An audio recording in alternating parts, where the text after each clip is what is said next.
Doctor Who Commander is here. Pre-sales are starting and the community is engaging in way more ways than I ever imagined. Let's see in the early stages what we enthusiasts are spending our hard-earned money on. And spoiler alert, it's a little bit different than I expected it to be. Alright, this is going to be fun. Let's go.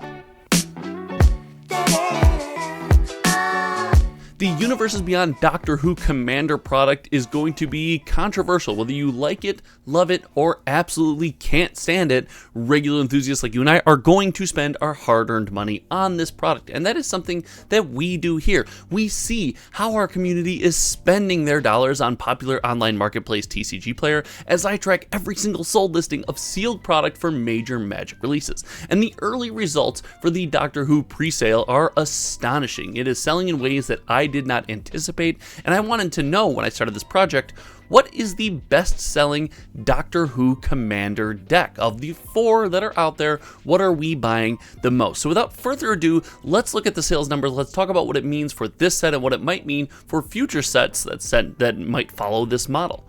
Alright, without further ado, it is time. Let's dig into some of the sales data.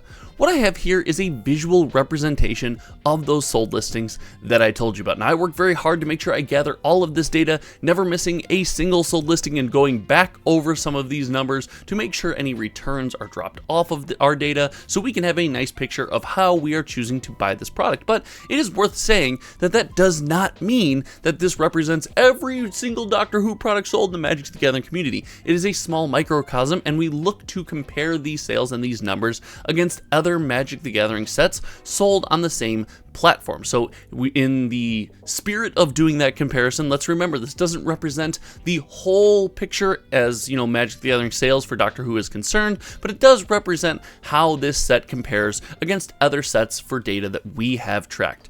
But if we take a look at the top left corner, we see that at this point, the way too early sales data indicates that 4,506 boxes have sold through the popular online marketplace. When you break down those boxes, it's pretty clear looking at this top pie chart which product we prefer.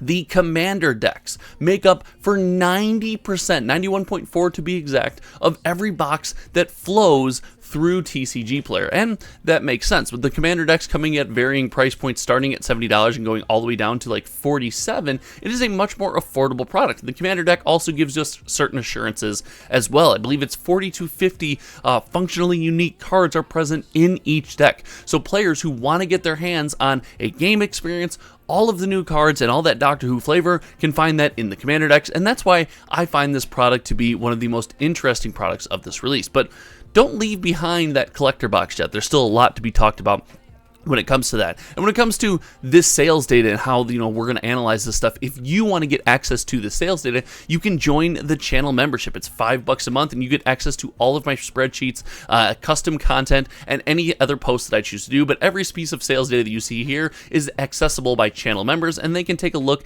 and use that data however they see fit. But when it comes to how this set is selling, we saw the unique aspect of the Commander decks being so widely popular, but it does seem that some are more popular than others. Directing our attention to the middle pie chart right there in the middle of the burger, we see the breakdown of our Commander decks, and the timey-wimey deck is king. Not only does it have a fantastic name, but it is the most sold deck of the 4 options, currently followed up by the Masters of Evil deck, and then the Blast from the Past deck, and the Paradox of Power decks, bringing up the 3rd and 4th slot. Now, this is really interesting to see the super early results of one deck being so much more popular than the other. I mean, if you take a look down the left side of the sheet, if you want to pause here, you can look at those numbers, but it's interesting just to see kind of one deck being so much more popular than I thought it would have been. Now, the final thing to look at on this page is the money spent, and this is important because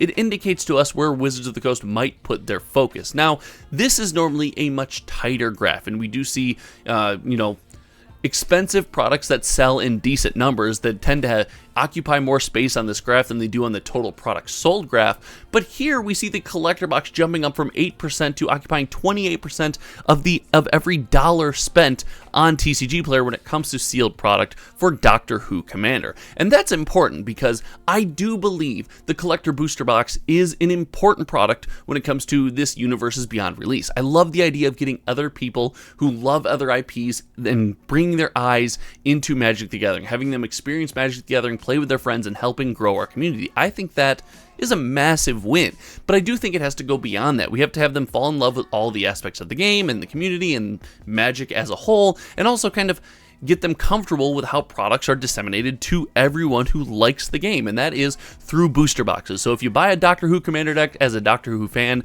you really fall in love, well, guess what? There's a transitional product. There's that collector booster box where, yes, it's going to cost you a pretty penny, maybe just a pack here and there, but it gets you comfortable with the idea of opening collector packs, opening products, and there's some serialized goodness, some things that are going to hold some real good value in those boxes. So I think it's going to be an interesting time to see how those sales change over the course of this release. But I want to talk more specifically about the decks. And if we take a look at this next little area that I've put together, I wanted to look at sales trends. So what we have here is the trend of how these products are selling over 7 days as of the collection of the data. So the last collection date was today as of the recording of this video. So as we see, going back all the way from October 2nd to September 25th, we have how are these products selling by the day and a visual representation of that. Now I know if you're a big data nerd, you love to see how these trends are playing out and how our community is interacting with the things that we love. Make sure you hit that subscribe button because we're racing to 50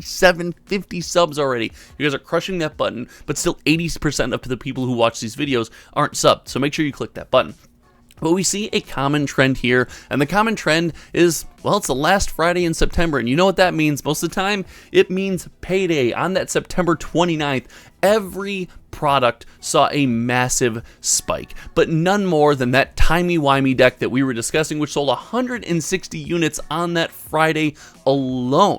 This is outpacing popular releases such as Wilds of Eldraine. This is outpacing most Pokemon 151 days to date. This is a fantastic day in sales, but we do see a rather quick fall off, especially when it comes to the collector booster box. Now, everything else fell off. All 4 of the decks fell off. The total sales fell off. But when it comes to the collector booster box, we saw 104 sales units sold on that Friday, all the way down to 3 units sold the next day, that Saturday. That to me indicates like, hey, the community is really putting itself in a rock and a hard place against a wall to try to buy these collector booster boxes. We're buying them on payday alone, and as soon as we're not flush with cash, we're like, that might be the first thing to go. So in my opinion, that might be a little glimpse into Magic the Gathering's future. If I remember, I'll link a video somewhere here where I talked about the fact that trading card games are changing. They have to become about more than just how much value can I get out of the box or how much money I'm spending on something,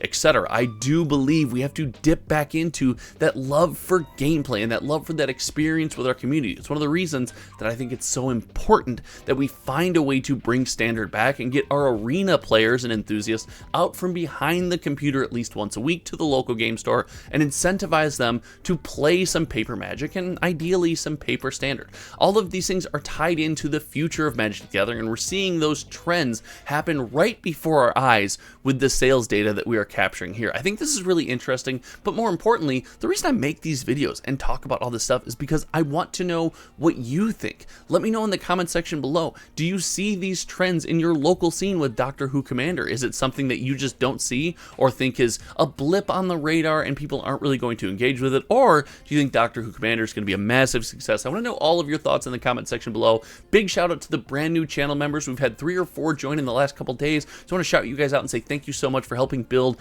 the second streaming setup so we can have top-down visualization for maybe some card sorting conversations or some box openings, anything like that. Make sure if you do want to join that, you consider it's only $5 a month. Helps me kind of build the channel and grow the streaming setup here. Thank you all so much for hanging out. And finally, the last thing you can do is share this video on any social media platform where you engage with Magic the Gathering content, because I think conversations like this are fun. I love growing the community. When I scroll through those social media feeds and I see a video popped up there, it does, I'll admit, selfishly, it makes makes me smile a bit. So thank you so much for hanging out today. I hope you had some fun. Until next time, you all know me. My name is Josh, and, well, we'll see you around. All right, goodbye.